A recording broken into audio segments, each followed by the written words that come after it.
Apa yang bikin sepatu skena ini nyaman banget? Yuk kita lihat dalamnya.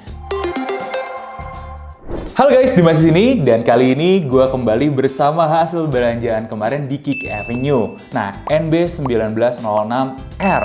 Sedikit pembahasan dulu tentang New Balance 1906 ini.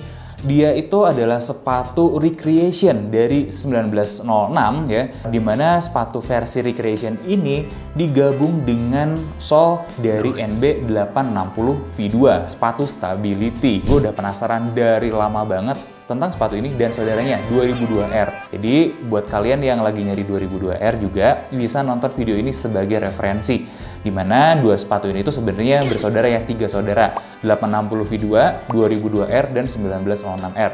Nah, semuanya pakai sol yang sama. Sedikit flashback lagi nih ke belakang, kemarin kita sengajain cari sepatu ini ke Kiki Avenue. Kenapa? Karena kita tahu di sana harganya itu lagi agak miring. Ya, mereka juga jual banyak sepatu yang under retail, salah satunya adalah sepatu ini. Maka dari itu, karena menarik banget, gue punya penawaran khusus buat kalian yang akan gue infoin di akhir video tentang belanja sepatu ini di Kiki Avenue. Nah, kalau buat seri-seri 1906 ini sebenarnya ada cukup banyak. Mulai dari 1906A, D, U, R, bahkan L sama F juga ada. Nah, gue udah bikin video pendek khusus ngebahas seri-seri yang itu, tapi intinya teman-teman, karena banyak banget variannya, akhirnya berpengaruh juga sama pemilihan materialnya, di mana 1906F misalnya dengan R itu beda materialnya, dengan D juga beda materialnya. Nah, ini adalah review khusus untuk 1906R. Kalau inceran kalian 1906D, 1906F, kemudian 1906U, dan 1906A, itu kalian masih bisa merujuk sama ini.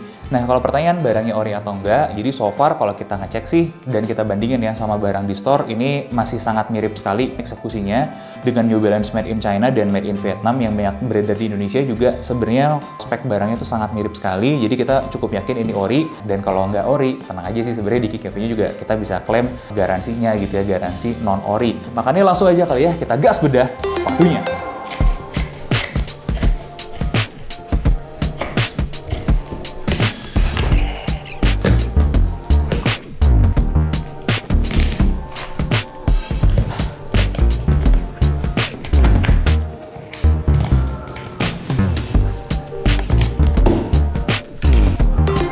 Oke, ini dia NB1906R.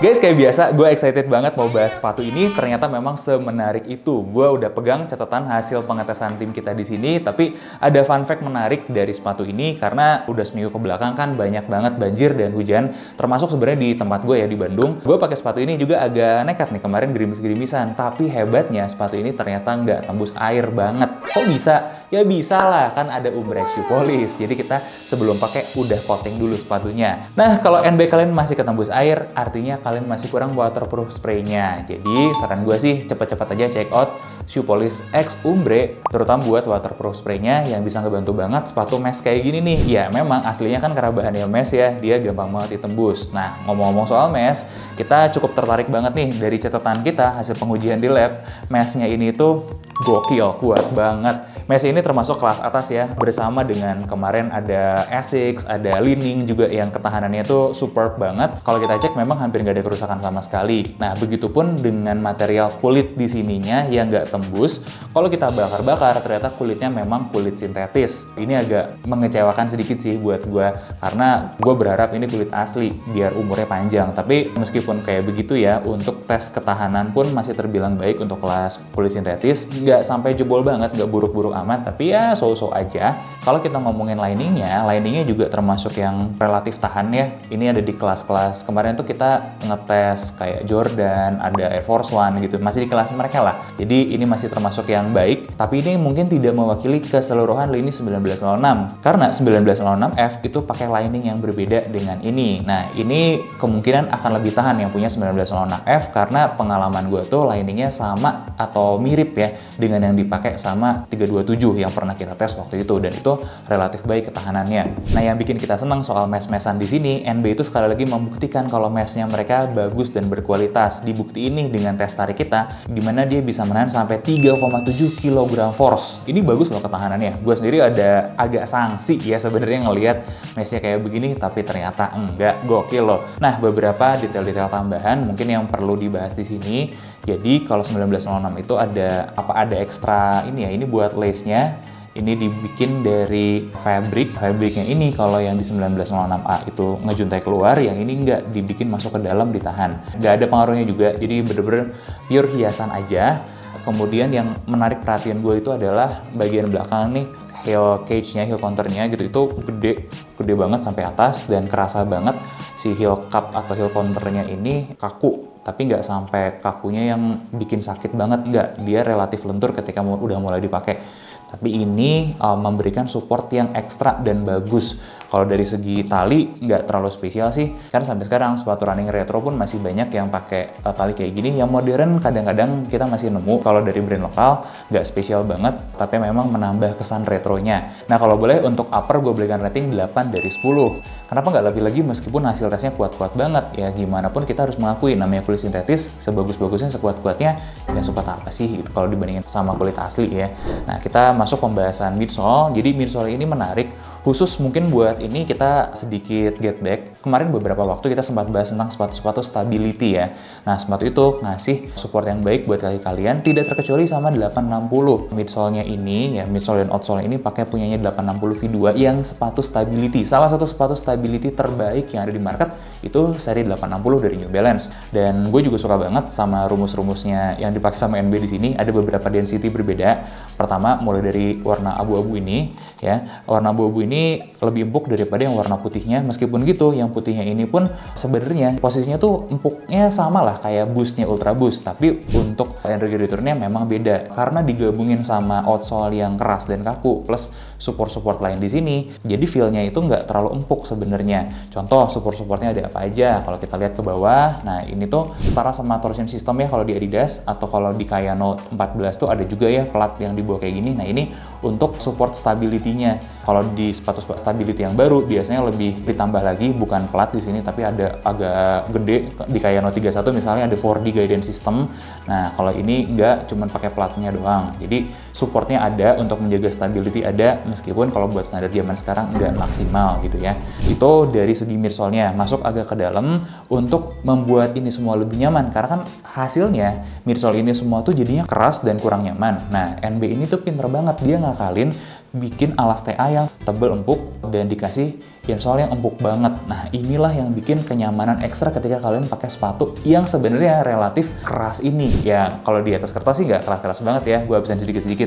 Nih, dari durometer midsole itu sebenarnya 23 HA, tapi di beberapa titik bisa lebih empuk lagi ya.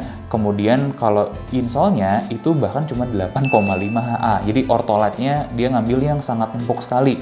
Kempes sih iya pas diinjak, tapi memang memberikan sensasi empuk yang nyaman gitu ya. Kalau buat materialnya sendiri, ini dari penginderaan kita ya, ini kategorinya lebih ke pylonnya yang lebih padat, lebih keras. Kemudian yang abu-abu ini, gue salah tadi, yang abu-abu ini lebih keras, bukan lebih empuk, itu di angka 33 HA. Kalau kita bilang dari hitungan midsole-nya, sebenarnya dia bisa masuk ke cushion, hampir bisa karena memang empuk banget. Nah, satu kata buat midsole-nya, ini adalah midsole yang sangat menarik sekali. Tapi untuk tahu ketahanannya, kita harus geser ke bahas outsole-nya, dimana outsole ini tuh sebenarnya tebal dan keras. Yang jelas untuk ketebalannya ini termasuk yang tebal di 5,2 mm. Jadi udah lumayan keras, di durometer 47 dia juga tebal. Harusnya dia punya ketahanan yang bagus, harusnya ya. Makanya kita langsung tes Dremel, hasilnya mengejutkan guys. Jadi hasilnya ini cuma berkurang sekitar 4 mm dan dia masuk ke dalam kategori standar tinggi kita untuk pengetesan kekuatan outsole. Ya, bersama mungkin dengan beberapa kategori outsole legend yang lainnya. Gokil NB, mereka bikin sepatu ini sangat over engineering dan sangat over spec sekali ya. Bahkan untuk kelas zaman sekarang masih sangat-sangat durable. Jadi kalau untuk rating outsole-nya, gue berikan rating 9,5. Dan kalau kita total dari segi material ya, kita dapat angka 8,75 rata-rata untuk kualitas materialnya. Good job. Ya, dengan catatan gue kecewa aja dengan kulitnya yang tidak kulit asli.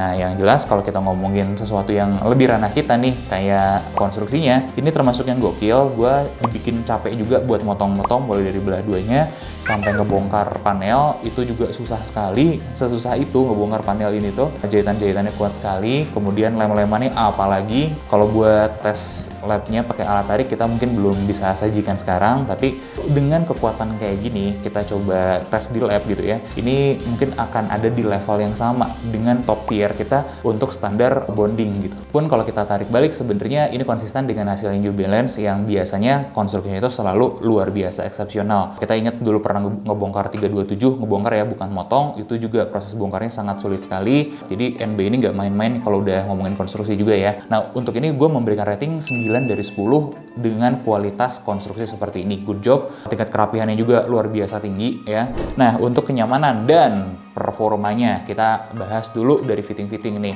By the way guys, kita udah mulai ada standar ya di sini. Jadi biasakan kalau gue udah mulai ngomong ada standar, kita ada standar kita karena kita menemukan yang bagus-bagus atau yang kuat-kuat itu seperti apa. Contohnya nih, kita mau ngomongin berat dulu nih dari kenyamanan. Untuk berat sepatunya 358,8 gram dan ini sudah termasuk berat menurut standar kita. Tapi ini kita maklumin ya, namanya juga sepatu stability. Jadi size 41,5 itu berat loh di angka segitu. Please consider kalau kalian mencari sepatu yang ringan, ini bukan sepatu buat kalian berarti. Kemudian untuk lebar toe box-nya, menurut standar kita ini termasuk yang tengah-tengah aja. Karena buat kita yang narrow itu di bawah sekitar 90 mm lebarnya, dan sepatu ini itu lebarnya 98,4. Jadi sudah medium lah. Tapi kalau kita mau katakan lebar pun belum, karena menurut standar kita ya, sepatu-sepatu yang width-nya wide itu biasanya ada di atas 110 mm. Nah, fun fact aja, ini tuh adalah width medium. Nah, kita juga menemukan kode kalau ini width medium. Jadi NB itu kalau di luar guys punya beberapa tipe width dan rasanya dia itu mulai dari C, D, E, F sampai G atau H gitu ya. Jadi ada yang sampai sangat lebar, mereka tuh punya kalau di luar. Kemudian instep-nya, menurut standar kita ini termasuk yang instep-nya tinggi 93,4 mm, dimana salah satu tester kita itu juga punya punggung kaki tinggi dan cukup gemuk ya. Kalau menurut penuturan beliau ini juga sangat-sangat oke sekali untuk ketinggiannya. Ada lagi kita ngomongin heel dropnya itu termasuk tengah-tengah aja sih, nggak bagus banget karena masih di atas angka 1, lebih tepatnya 1,25 cm itu termasuk yang tengah-tengah aja. Dan kalau kalian mencari yang zero drop atau buat gym, ini jelas bukan buat kalian. Kemudian panjangnya itu untuk size 41,5 itu 26 cm sesuai sama klaim lah. Kurang dikit sih sebenarnya, kurang mungkin 0,2 gitu, tapi nggak apa-apa lah.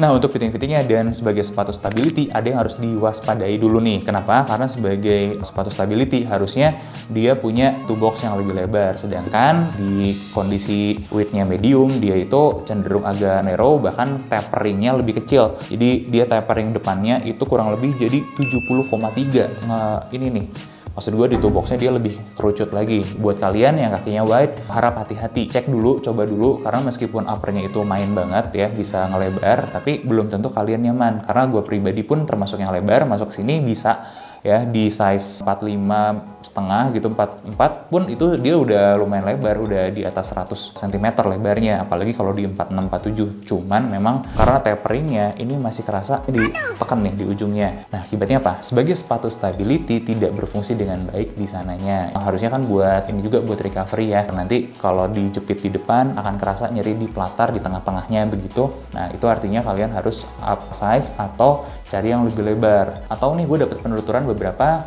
lebih baik ngambil yang 2002R, karena yang 2002R sebenarnya ukurannya mirip-mirip aja, cuman taperingnya nggak seagresif 1906. Jadi terserah kalian ya mau kayak gimana, akan sedikit lebih baik di 2002R gitu aja sih kalau hasil pengamatan gua. Nah sedangkan untuk fungsi stability-nya sendiri ini sangat-sangat kerasa. Jadi kalau kalian pernah nyobain sepatu stability mungkin ngerti yang gue omongin ya. Ketika kita pakai jalan ngelangkah gitu, kakinya kayak dilurusin. Nah itu adalah ciri-ciri sepatu stability.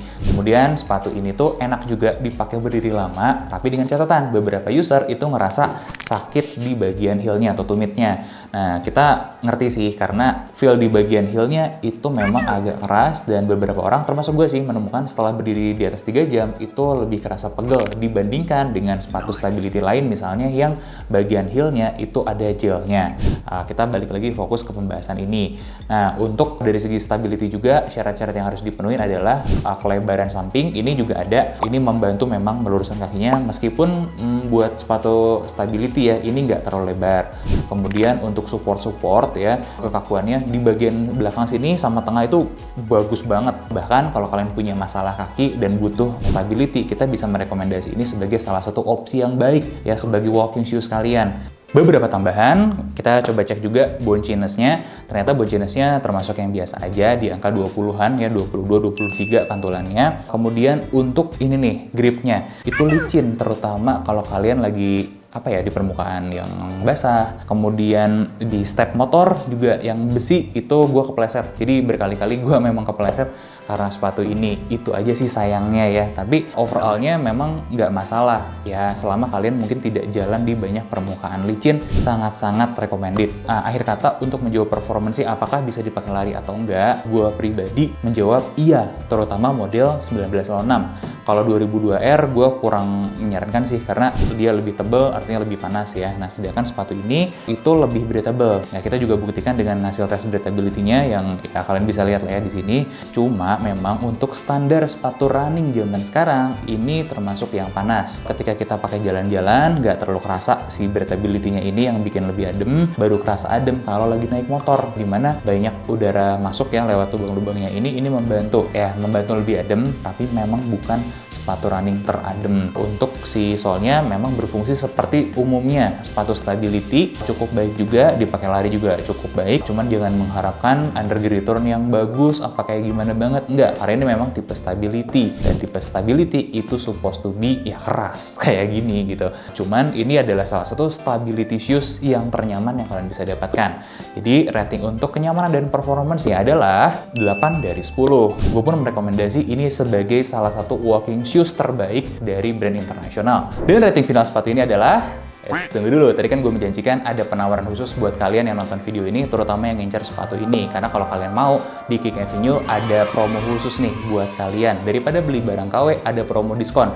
Dan sekali lagi, kita tidak terafiliasi apapun dan kita tidak mendapatkan benefit finansial apapun dari Kick Avenue. Nah, kita membantu kalian buat dapat diskon ekstra sebesar 5% lah, atau maksimal sekitar 200 ribuan dengan kode voucher yang kalian bisa lihat di layar. Itu aja, jadi say no to sepatu KW dan thrift, mendingan kalian cari yang ori-ori aja, karena kita bulan ini konsisten menginfokan kalian good deal atau best deal di mana aja sih buat cari sneakers kayak begini. Nah, itu aja dari gua. Rating sepatunya adalah 8,58, cukup impresif sih buat sepatu ini. Tapi jangan lupa, kita masih ada satu walking shoes terbaik lagi nih, Kayano 14. Diaduin jangan, coba komen di bawah. Gua Dimas undur diri, sampai ketemu di bedah sepatu selanjutnya.